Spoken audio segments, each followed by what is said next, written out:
Power for Living with Bishop Dale C. Bronner. God sent his son into the world, not to condemn the world, but that the world through him might be saved. His dominant gift was as a savior of the world, and he lived out his dominant gift. The question is which gift do you give? Because there is a dominant gift in your life, and oftentimes the more talented, the more gifted that you are, the more confused that you can often become in determining what is your dominant gift. May I tell you that a person's gift is not what he has, but a gift is who you are. When you understand that the gift is not something that was just merely given to you, the gift is who you are. Because the gift is always ultimately a person. It's very difficult to separate the gift from the person. God gave the gift of Jesus, who brings the gift of salvation, but you can't separate salvation from Jesus. The gift comes in the person. You receive the person and you get the gifts with him. If you receive the Spirit of God into your life, he comes bearing gifts. We call them gifts of the Spirit because they are the Spirit's gifts. So when you receive the person, you actually receive the gifts. When I married a wife, I didn't just marry a person, I married her gifts. So I not only received the person, I received the gifts that were locked in the person, resident in the person, because the gift is not merely what you possess, the gift is what possesses you. And my wife was possessed by this gift when I met her. She had this gift on the inside of her, so I couldn't separate her from her gift because they were so intertwined. But the real gift that makes room for a person is not the one that he or she possesses, but it is the one that possesses him or her. The great question is not what is it that you will live to do, it's what it is that you're willing to die for. What is it that actually makes you come alive? And let me tell you something about this gift that God gives you.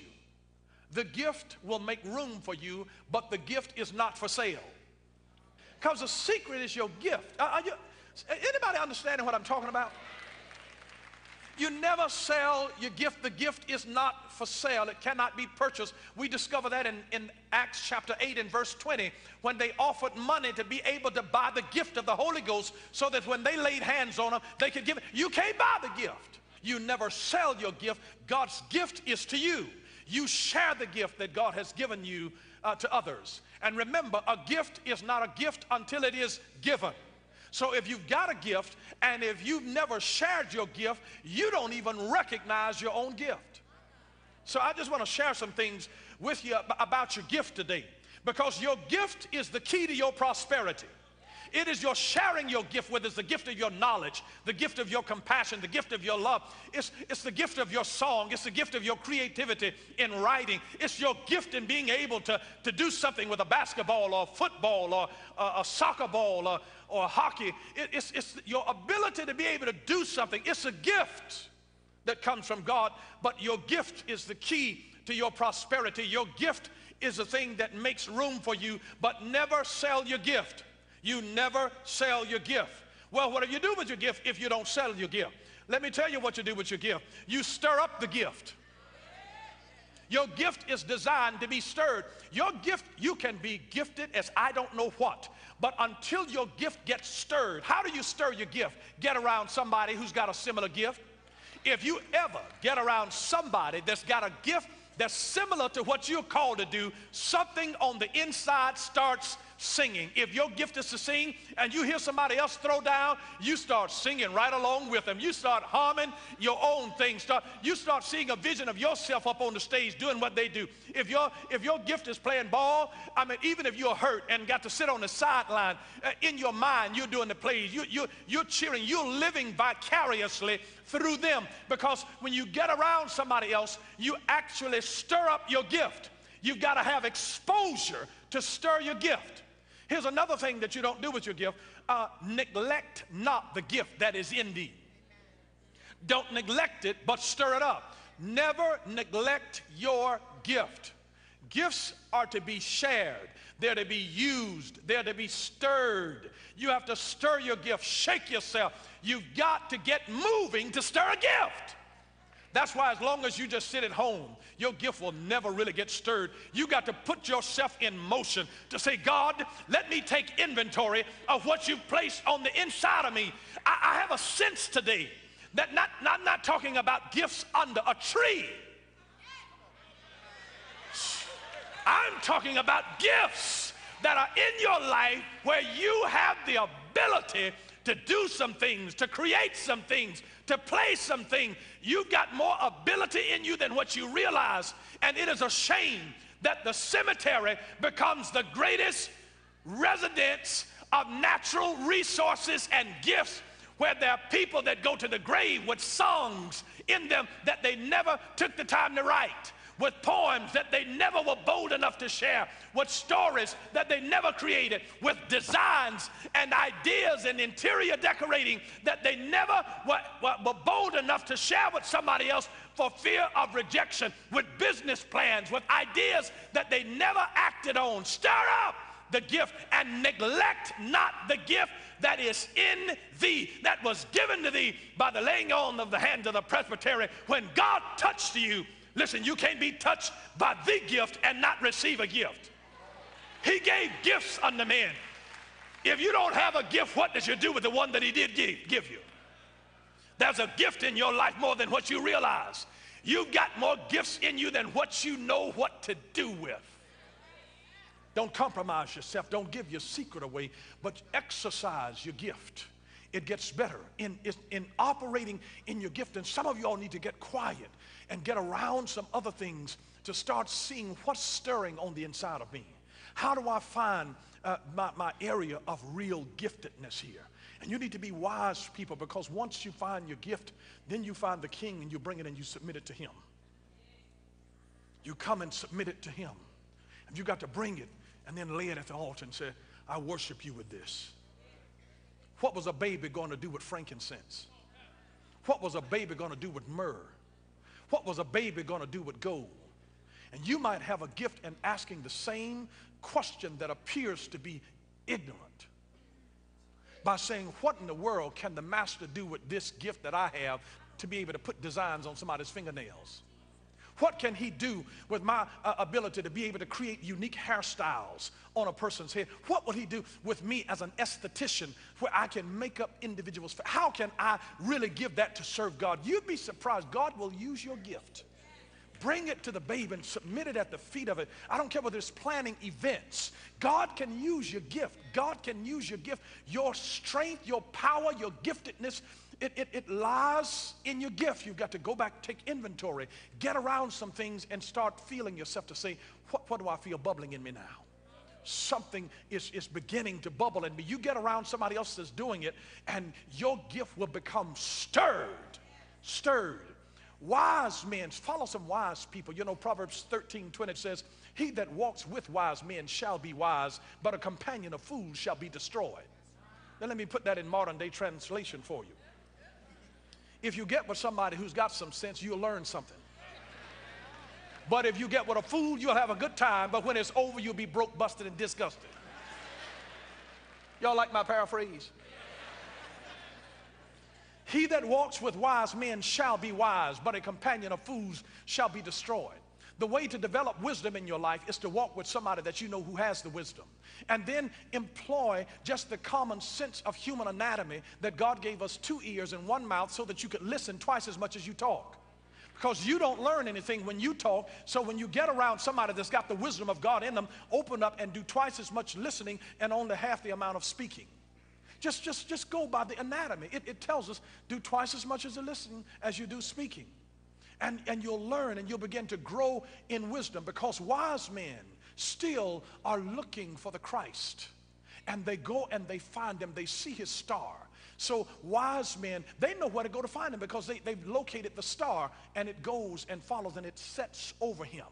And so wise men to this day still follow the star. They still are following that God is leading them. You know why? Because wise people, wise men, wise women always know the way. They know the way. That's the first thing. Wise people know the way. Secondly, wise people go the way. There are some smart people who know the way, but they don't go it. They can tell you where to go, how to do everything, how to make money, and they're broke. Now, I'm not saying that they don't know how to tell you how to do it. Sometimes they're brilliant, but they're broke. They know the way, but they don't go the way. That's smart, it's not wise. Wise people know the way and go the way. And so we don't want to just know the way without going the way. The third thing that a wise person does, a wise person knows the way, they go the way, and then thirdly, they show the way. That means you show somebody else how to do it. That's the philosophy of 1 Corinthians 11:1, where Paul says, follow me as I follow Christ. The original text there says, be ye therefore imitators of me as I imitate him. He's saying, I know the way, I'm going the way, and I'm showing the way. Doesn't it make you mad when you find somebody who does something and then they want to tell anybody how they did it? You know, and you know, this is what really gets me. When they will have done something and there are secrets and strategies that they have employed, and then you know, say, oh, the Lord bless. Oh, God is good. When you find somebody that's willing to show you the way, they then walk with you and they say, hey, this is the way, walk ye in it. They know the way, they go the way, they show the way. Wise men know the way. Wise men go the way. Wise men show the way. That's what really makes them wise, so that the way that they found does not stop with them, but they've opened the door for others. I don't want to just say that I'm the only one like me up here on my job. I want to say I was the first one. That means if I'm the first one, I've opened the door and shown other folks how to come in and do what I'm doing. A wise man not only knows the way and goes the way, he shows the way to say, listen, let me show you how to do this. We've got too many folks that have made money and they didn't have folks who know how to keep money show them how to keep it.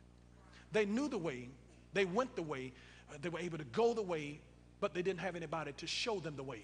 So they get to a certain status and then everything falls to pieces and they lose what they've got because they didn't have anybody to show the way. And we need wise men, wise women that'll say, listen, baby girl, I know you got a man right now, but you need somebody to show you the way, because y'all going to have some disagreement sometime. You may not argue, but you will have a vigorous exchange of dissenting ideas. And you're going to need somebody that has already been in a successful relationship where they wanted to kill each other. Well, let me tell you, next week, my wife and I, we are celebrating the culmination of 22 wonderful years in marriage.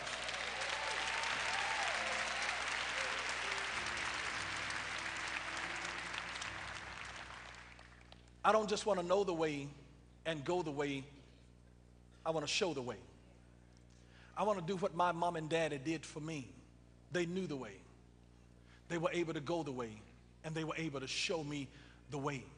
They showed me how to survive a storm. I'm built for the storm.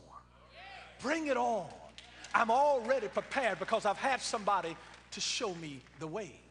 I know that I'm not going to duck out of this thing because I'm built to handle turbulence, because I've had somebody to show me the way.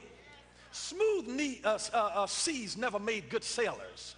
I like people that have gone through and have been able to traverse sickness, adversity, a shortage of finances, crazy stuff with the money, and they know how to say, we can handle this. My God, we need more folks that will be wise enough to know the way, go the way, and show the way. You can't lead where you don't go. You can't teach what you don't know. So wise men today, they know the way, they go the way, and they show the way. And today, this is what they do. They find Jesus, and then they present to him their gifts. Something unique about the gifts that Jesus presents. Notice that they presented frankincense. You can never give out of your treasure. Notice that these wise men gave out of their treasure frankincense. The only treasure that you can give out of are things that you have already sensed. It's what you can smell. Frankincense, it was a fragrance. It was a perfume, frankincense. There are things that you may not always know, but wise people can sense it. And they will say, well, now he looks all right. And he's got a nice car, but I don't able to exactly put my finger on what it is. But something in the milk ain't clean.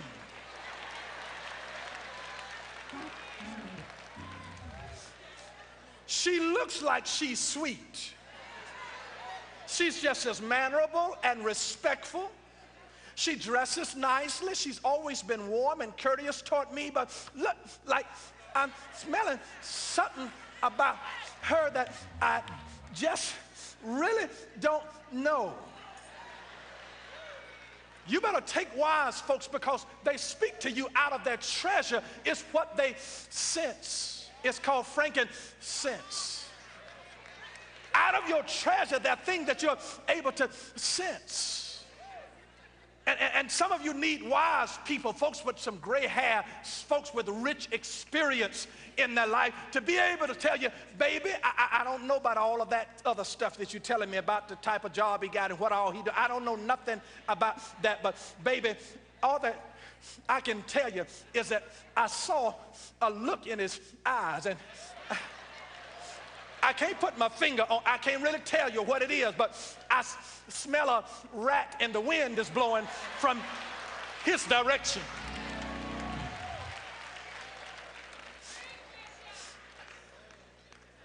I don't, she seems sweet, but I'm smelling broom straw.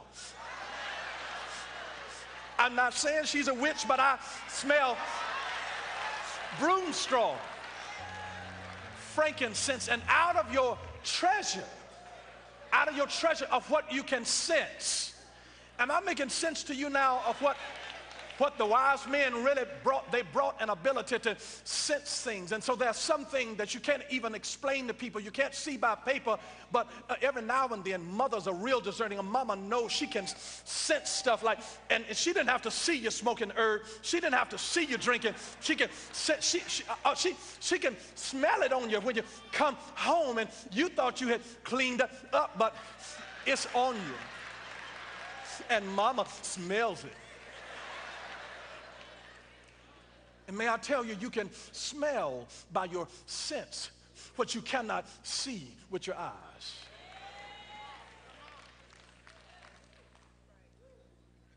And then they brought myrrh. Myrrh was about feeling, because myrrh was a bitter herb, because not everything in life is sweet. Some of the wisest people in the world are people that have gone through bitter experiences.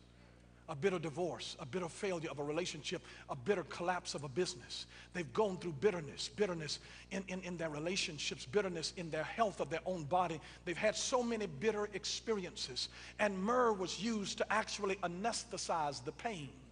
That's why when Jesus was on the cross and they dipped it in some myrrh to try to give it to him, and Jesus refused it, because Jesus said, I want to feel what you feel. I'm a high priest and I want to be touched with your infirmities. And he was saying to us in essence that if I can't feel it, I can't heal it. He was saying, don't try to block the pain. I need to feel this thing. Don't put me on the painkiller, because I need to feel what I'm doing for you. I want you to know that I identify with you.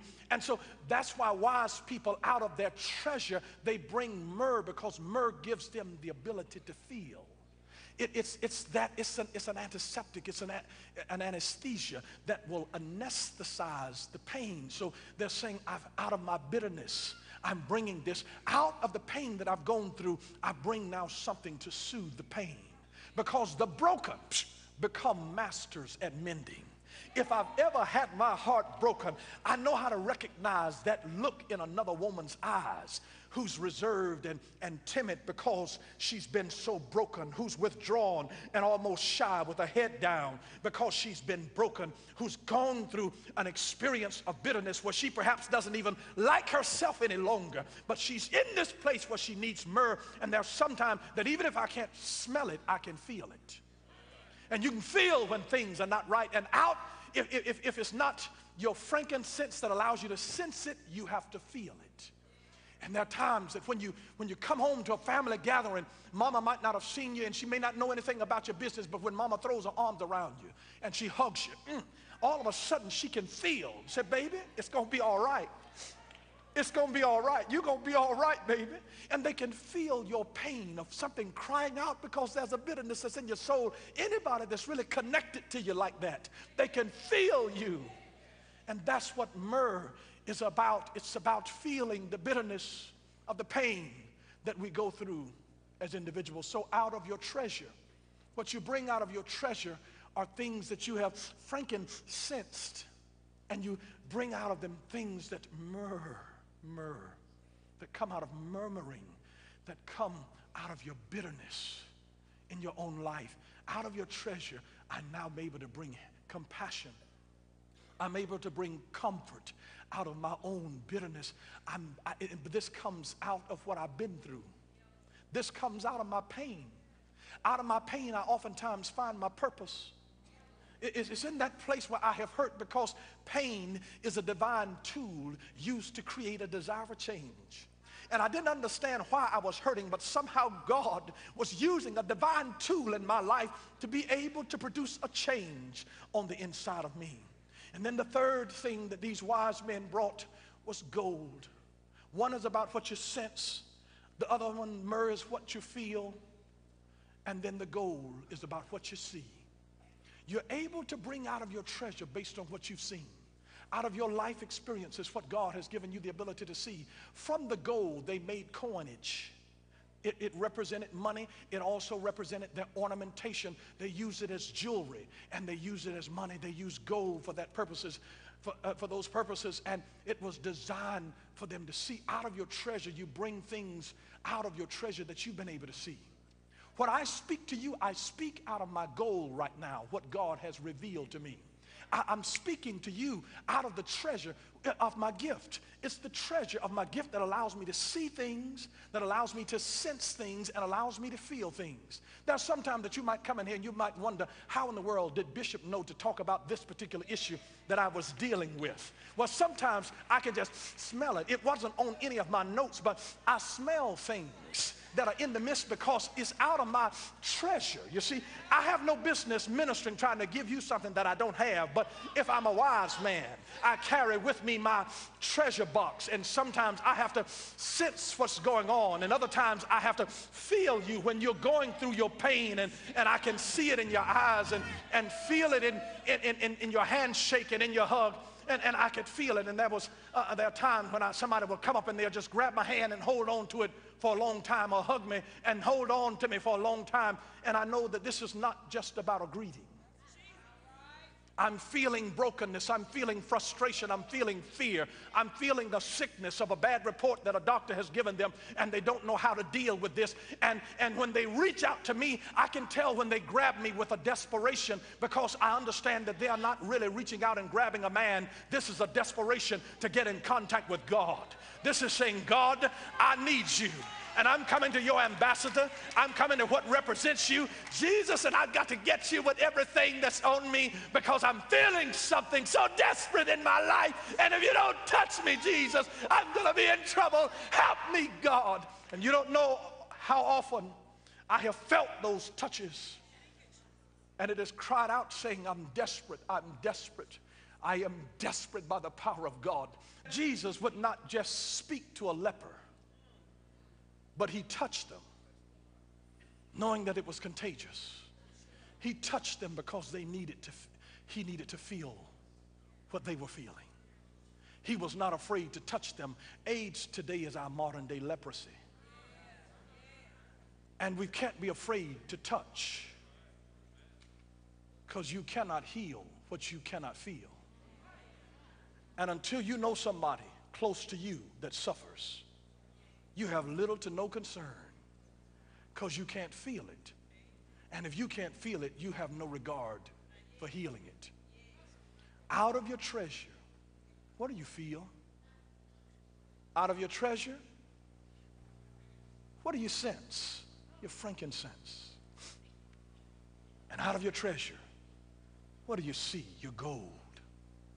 Your gold. Not only your G-O-L-D, but perhaps your G-O-A-L. What do you see? Your gold.